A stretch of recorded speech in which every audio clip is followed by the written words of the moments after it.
Hello and welcome to Afterbath. My name is Mat Creedon. This is a small space where we slow down for a moment and explore ideas around awareness, creativity, and what it means to be human, or at least try to make sense of it. Today I thought we'd explore something quite simple, spirituality, or at least my slightly suspicious version of spirituality 101. I actually came into spirituality a little later in life, and I think that might have been a good thing, because before I started asking the big questions about consciousness and God and existence, I had plenty of time to experience what it's like just to be a normal human being. You know, bills, stress, trying to assemble IKEA furniture without swearing, the whole human experience. And only later did I start noticing something interesting, something quiet sitting behind all of it. One way I like to think about the human body is kind of an avatar, a little biological spacesuit. Your brain is the computer, your lungs are the oxygen tanks, and your heart is the emotional engine. And your mind? Well, the mind is the software running the whole system. Now, inside that software is a very powerful little program called the ego. The ego is basically the antivirus software. Its job is to stop any new information from disrupting the system. Even if the system itself is slightly mad, it protects your beliefs, your identity, your habits, even those things that may not be helping you very much. But behind all of that, behind the body, the mind, and the ego, there's something else, something quietly watching the whole thing happen. And that might actually be you. When you arrived here, you came in completely blank. No opinions, no beliefs, no favorite football team. Everything you now think of as you was taught to you by someone else. Your name, your nationality, your religion, your sense of success or failure, all of it was learned. And over time, those teachings slowly turn into habits, likes, dislikes, preferences, and if those habits go unchecked for long enough, they can quietly turn into a kind of prison. A prison made of, I like this, I hate that, I'm this kind of person, I'm not that kind of person. And suddenly, the enormous mystery of existence gets squeezed into a very small personal story. Spirituality, in its simplest form, may just be returning home, returning to the natural state you had before all the programming arrived. A state of simply being, not chasing happiness, not running away from discomfort, just experiencing life as it unfolds, moment by moment, without the constant commentary running in the background. Now, here's an interesting question. Where exactly is the universe?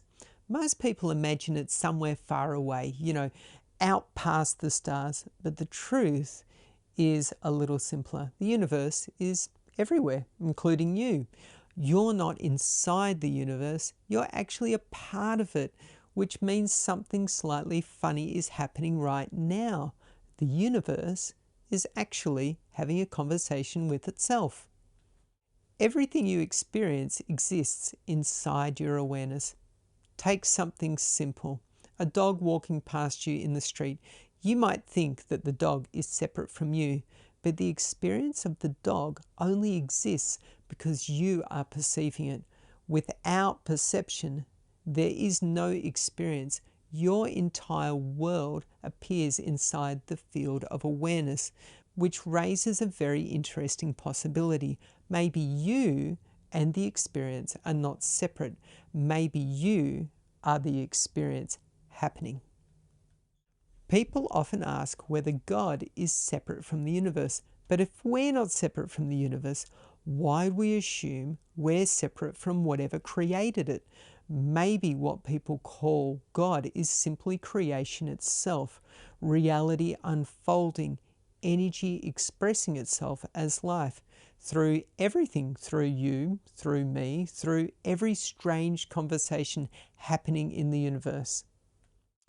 If you keep breaking reality down into smaller and smaller pieces, atoms, electrons, quarks, eventually everything becomes the same thing, energy. Which is why when someone says something like, God is great, they might actually be saying, my experience of existence is extraordinary. The trouble begins when we start attaching too many labels to everything. Religion, ideology, dogma, beliefs. A label is not the thing itself. You can describe chocolate all day long, but until you taste it, you don't really understand chocolate. Spirituality is the same. It's not something you believe, it's something you experience. So after all of that philosophy, let me simplify spirituality into 2 basic rules. Rule number 1, find something you enjoy doing. And rule number 2, try not to mess with other people. That's pretty much it. Now, there's nothing wrong with having a belief system. If it helps you to navigate life, wonderful. Just remember one thing. Keep your dogma on a leash. Don't let it run through the neighborhood, pooping on everyone else's lawn. And try not to let your dogma mate with someone else's dogma and produce a whole litter of tiny aggressive dogmas running around the world. If your beliefs work for you, great. Just allow other people the same freedom.